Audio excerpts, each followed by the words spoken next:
नमस्कार। शिव कुमार मिश्रा ऑफिशियल पर आपका स्वागत, सबका अभिनंदन। आज मन में आया कि बात की जाए कि अनुदेशक और शिक्षा मित्र कब बनेंगे शिक्षक। ये बात कब आई जब बीते दिनों शिक्षक विधायक श्रीचंद शर्मा जी मुख्यमंत्री योगी आदित्यनाथ से मिलकर लौटे। उन्होंने वहां का पूरा हाल बताया, पूरा वाकया बताया। उस दौरान जब मैंने उनसे सवाल किया कि आप विधायक जी मिलकर आए हैं क्या, उन्होंने कहा कि बहुत लंबा प्रोसीजर चल रहा है, बहुत लंबी बातचीत चल रही है और इसके बाद तय होगा, और भी कुछ ढेरों बातों उन्होंने बताई। मैंने उनसे पूछा जब बहुत लंबी बात चल रही है तो इसका मतलब क्या नियमितीकरण का भी कोई चांस बनना है? तो उन्होंने कहा नियमितीकरण का कोई काम नहीं हो सकता क्योंकि इन्हें सर्वोच्च अदालत ने इनके खिलाफ आदेश दे रखा है। अनुदेशक के खिलाफ कोई आदेश नहीं है, उन्हें तो कोर्ट दो बार जिता चुका है, उसके बाद भी उसका लागू नहीं हुआ। तो इन सब चीजों पर हम बातचीत करेंगे कि आखिर क्या कारण है। होली, दिवाली, दशहरा, नई साल, हर पर्व, हर त्योहार फीका चला जाता है इसी इंतजार में कि अब की बार आएगी कोई बहार और बदल जाएगा जीवन, बदल जाएगा संसार।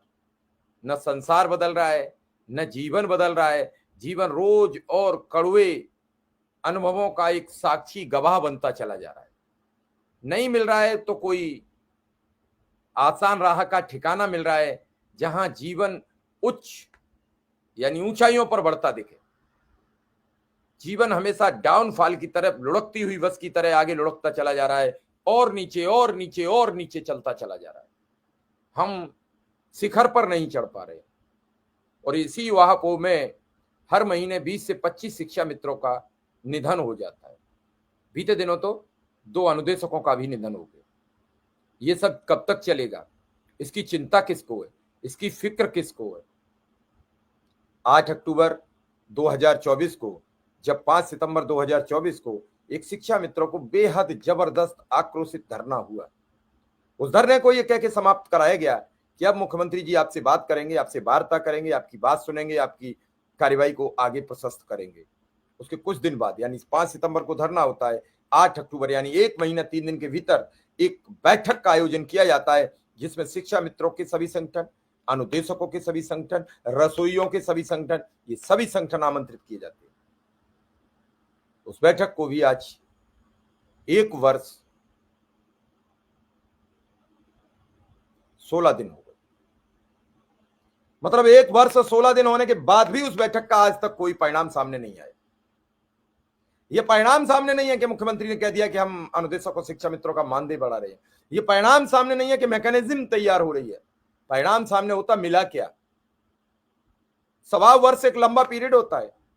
कभी कभी सरकारें 6 महीने चलती हैं। अगर वो 1.25 साल में ये नहीं तय कर पाएंगी कि हमें क्या देना है, क्या लेना है, तो फिर उनके पास ये अधिकारियों की लंबी फौज, कर्मचारियों की लंबी फौज कर क्या रही है? पेपर तैयार नहीं हो रहे, प्रपत्र तैयार नहीं हो रहे, फिर तैयार क्या हो रहा है? मंत्री से बात करो, आपके हम दोषी हैं, सजायाफ्ता मुजरिम है, हमने आपको संकट में डाला, लेकिन उस सजायाफ्ता मुजरिम ने अपनी गलतियां स्वीकार कर ली, लेकिन लाभ हमें क्या मिला? अनुदेशक शिक्षा मित्र रोज टकटकी लगाए दिल्ली लखनऊ की तरफ देखता रहता है। लखनऊ की तरफ 99%, 1% दिल्ली की तरफ भी दिखता है कि प्रधानमंत्री नरेंद्र मोदी भी 2018 में बोल के गए थे कि शिक्षा मित्र और अनुदेशक मेरी जिम्मेदारी है, और उसकी निगाह दिल्ली की तरफ इसलिए भी है कि 2017 के चुनाव से पहले जब महासम्मेलन बुलाया गया था तो उसमें देश के तत्कालीन गृह मंत्री, मौजूदा रक्षा मंत्री राजनाथ सिंह ने कहा था कि सरकार के पास कुबेर का खजाना होता है और सरकार चाहे जो कर दे। और पिछले 7 वर्ष में हर बार सरकार का ये रोना रहा कि हमारे पास वित्त विभाग कह रहा है बजट नहीं है, वित्त सचिव कह रहा है कि हम पैसे हम शिक्षा मित्रों को देने के लिए कहां से लाएंगे, मुख्यमंत्री कह रहे हैं कि हमने दोहरी नहीं तिहरी अर्थव्यवस्था बनाने जा रहे हैं, हम विश्व के 7वें स्थान पर आ गए, हम अजूबा कर डाला। लेकिन अनुदेशक और शिक्षा मित्रों के लिए सरकार के पास न धन है, न मन है, न बुद्धि है। ये तीनों चीजें क्यों नहीं है? धन नहीं है इसलिए बढ़ती नहीं, मन नहीं है देने का तो आगे नहीं बढ़ती, और बुद्धि नहीं है इसका मतलब वो चाहते नहीं कि बुद्धि का विकास हो। कल आपने देखा कि बांदा में एक अनुदेशक और शिक्षिका की लड़ाई में, अनुदेशिका और शिक्षक की लड़ाई कितनी भयंकर हो गई, क्या क्या नहीं होगा, जातिवाद तक चला गया मामला। एक दूसरी जाति को अपमानित कर रही थी। ये ठेका किसने दिया है? क्योंकि बराबरी का दर्जा नहीं था। अनुदेशिका को 9,000 मिलते हैं इसलिए शिक्षक हे दृष्टि से देख रहा था, इसलिए बराबरी का दर्जा जब तक सरकार नहीं देगी बराबर का सम्मान नहीं मिलेगा, नहीं मिलेगा, नहीं मिलेगा। काम बराबर ले रहे हो, सम्मान बराबर क्यों नहीं? आपने कैसे साबित कर दिया कि ये गैर हैं? कैसे पराया बना दिया? अपने ही उस प्रांगण में, जिस प्रांगण में शिक्षक पढ़ा रहा है, जिस प्रांगण में 1.25 लाख लेने वाला पढ़ा रहा है, जिस प्रांगण में 90,000 लेने वाला पढ़ा रहा है, जिस प्रांगण में 80,000 लेने वाला पढ़ा रहा है, उसी प्रांगण में 10,000 और 9,000 लेने वाला अनुदेशक और शिक्षा मित्र भी पढ़ा रहा है। प्रांगण एक, बच्चे एक, कार्यक्रम एक, सरकार एक, वीएसए एक, खंड शिक्षा अधिकारी एक, वीआरसी का कार्यालय एक, लेखाधिकारी एक, वित्त अधिकारी एक, तनख्वाह आने वाली सरकार एक, शिक्षा निदेशक एक, अपर प्रमुख सचिव बेसिक एक। फिर दोहरी रणनीति क्यों? फिर दोहरा काम क्यों? किसी के पास जवाब है इसका?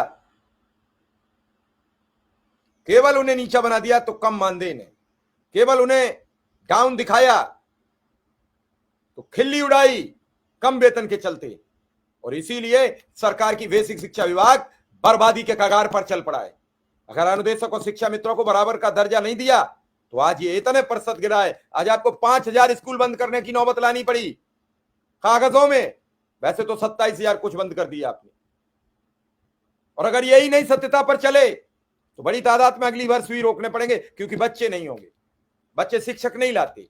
आपने उन पर कोई बाउंडेशन नहीं लगाया, आपने अनुदेशक पर लगाया, आपने शिक्षा मित्र पर लगाया। शिक्षा मित्र को धमकाते हैं आपके खंड शिक्षा अधिकारी, शिक्षा मित्र को डराते हैं खंड शिक्षा अधिकारी। 330 रुपए वेतन काट देते हैं शिक्षा अधिकारी, 300 रुपए अनुदेशक का काट देते हैं शिक्षा अधिकारी। लेकिन क्या शिक्षक का वेतन कटता है? एब्सेंट लगने के बाद उनका वेतन कटता है 3,000, तो 5,000 रुपया खंड शिक्षा अधिकारी, एबीसी बाबू अधिकारी सबकी सेवा कर देते हैं, और जिसे 5,000 पकड़ा देते हैं वही उनका पूरा वेतन लगवा देता है। ये खेल पूरे शिक्षा विभाग की बर्बादी का कारण बनता चला जा रहा है। इस खेल को उजागर करने से लोग डरते हैं, सवाल नहीं करते हैं। शिक्षक मर्यादा का पद है, वही शिक्षक अपने ही सहयोग शिक्षण कार्य करने वाले शिक्षा मित्र और अनुदेशक को बड़ी हे दृष्टि से देखता है, बड़ी बुरी निगाह से देखता है, बड़ी अपमानित हिसाब से देखता है। जबकि कई प्रतिशत शिक्षक उन्हें छोटे भाई जैसा सम्मान देते हैं, उन्हें अपने शिक्षक जैसा सम्मान देते हैं। वहां का वातावरण अलग है, वहां का तारतम्य अलग है, वहां का सिस्टम अलग है, वहां के बच्चे अलग हैं, वो एजुकेटेड बच्चे हैं, वो व्यवहारिक बच्चे हैं। लेकिन यहाँ के बच्चों में, गुरजनों में आपस में विद्रोह है, तो वहां के बच्चे कितने अच्छे होंगे? बच्चों का भी दो फाड़ होंगे। जैसे बांदा में एक बच्चा अपनी पढ़ाने वाली, अच्छी शिक्षा देने वाली अनुदेशिका को क्लास में बुला कर लेता है तो शिक्षक का पारा चढ़ जाता है कि इस शिक्षिका को कैसे ले आए, मेरी क्लास में कैसे ले आए, मेरे बच्चों के साथ ये कैसे पढ़ाएगी, ये मेरे बच्चे हैं। लेकिन तेरे बच्चे हैं, मेरे बच्चे हैं, इसमें बच्चों का क्या दोष? बच्चों को शिक्षा का काम बुरा किसने किया? बच्चों को गलत शिक्षा किसने दी? तुमने कैसे कहा कि तुम यादव वो भैंस चराओ? तुमने कैसे कहा उस बच्चे से कि तुम पढ़ोगे लिखोगे करोगे क्या? तुम खेती करो, किसानी करो, इसके अलावा तुम कुछ नहीं कर सकते? क्या उसके कच्चे घड़े के मानस पटल पर पीड़ा पहुंची होगी? क्या उस परिवार पर पीड़ा पहुंची होगी? क्योंकि आपको घमंड है अपनी तनख्वाह का, आपको घमंड है अपने हेड मास्टरी का, आपको घमंड है अपने सम्मान का। आपको पता है कि अनुदेशिका को 9,000 मिलते हैं, आपको पता है शिक्षा मित्र को 10,000 मिलते हैं। ये मेरा क्या बिगाड़ लेंगे, मेरा क्या उखाड़ लेंगे? ये सच्चाई है और रूबरू है। मैं सरकार से जानना चाहता हूं कि समान काम और समान वेतन लागू कब करेगी? एक वोट एक टैक्स की तो बात सरकार करती रही, एक टैक्स को लेकर जीएसटी टैक्स भी बना दिया, लेकिन क्या समान शिक्षा समान अधिकार लागू करने वाली आईटी एक्ट के तहत क्या समान काम समान वेतन शिक्षा विभाग में लागू करेगी?